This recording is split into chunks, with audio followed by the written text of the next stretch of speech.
Halo teman-teman, di sini saya akan menjelaskan yaitu simulasi asuhan keperawatan jiwa klien dan keluarga akibat COVID-19 dan penyakit kronis HIV/AIDS.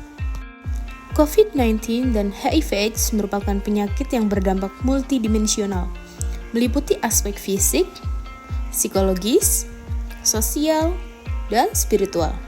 Kondisi ini sering menimbulkan kecemasan, stres, depresi, serta gangguan adaptasi pada klien dan keluarganya.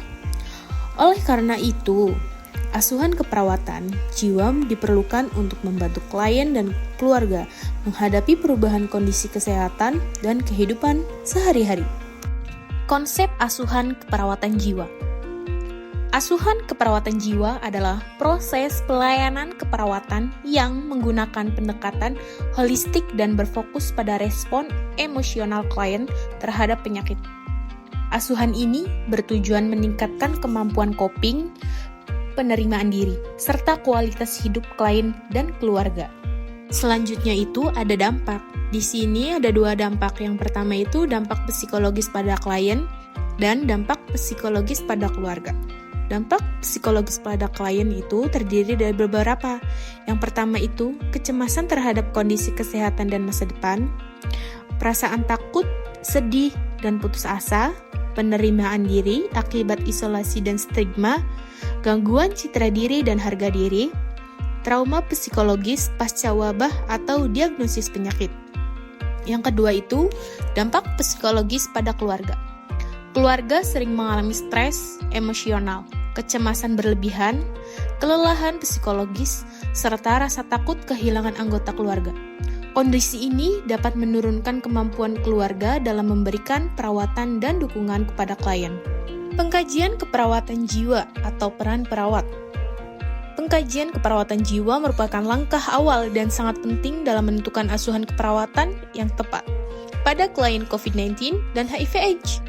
Perawat melakukan pengkajian secara holistik dengan memperhatikan: pertama, status emosional dan psikologis klien.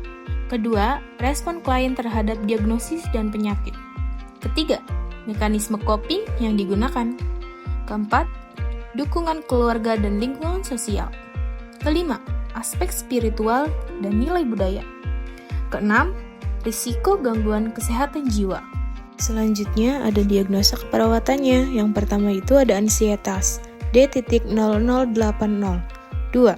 Isolasi sosial D.0121. 3. Harga diri rendah situasional D.0087. Selanjutnya itu ada faktor penyebab masalah psikososial. Yang pertama itu ada stigma sosial dan diskriminasi. Yang kedua itu ada isolasi sosial akibat penyakit menular. Yang ketiga ada penyakit kronis dengan perjalanan panjang. Yang keempat ada respon psikologis berkepanjangan atau denial depresi. Selanjutnya ada intervensi keperawatan jiwa. Yang pertama itu ada komunikasi terapeutik, dukungan emosional dan psikologis, edukasi kesehatan terkait penyakit, latihan teknik relaksasi, penguatan mekanisme coping adaptif, dan pelibatan keluarga dan komunitas. Dan untuk yang terakhir itu ada peran keluarga dan dukungan sosial. Yang pertama itu ada keluarga sebagai sistem pendukung utama. Yang kedua, peningkatan keputusan dan motivasi klien. Ketiga, mengurangi isolasi sosial dan stigma.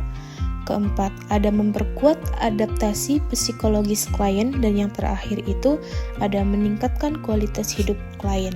Yang terakhir itu ada kesimpulan, yaitu COVID-19 dan HIV/AIDS merupakan kondisi kesehatan yang tidak hanya berdampak pada aspek fisik, tetapi juga menimbulkan masalah psikologis dan psikososial pada klien serta keluarganya. Asuhan keperawatan jiwa yang dilakukan secara holistik melalui pengkajian yang komprehensif, penetapan masalah keperawatan jiwa, serta intervensi yang tepat dapat membantu klien dan keluarga dalam mengembangkan coping adaptif. Peran perawat sebagai fasilitator, edukator, konselor, dan advokat sangat penting dalam mengurangi dampak psikologis, memperkuat dukungan keluarga dan sosial, serta meningkatkan kualitas hidup klien.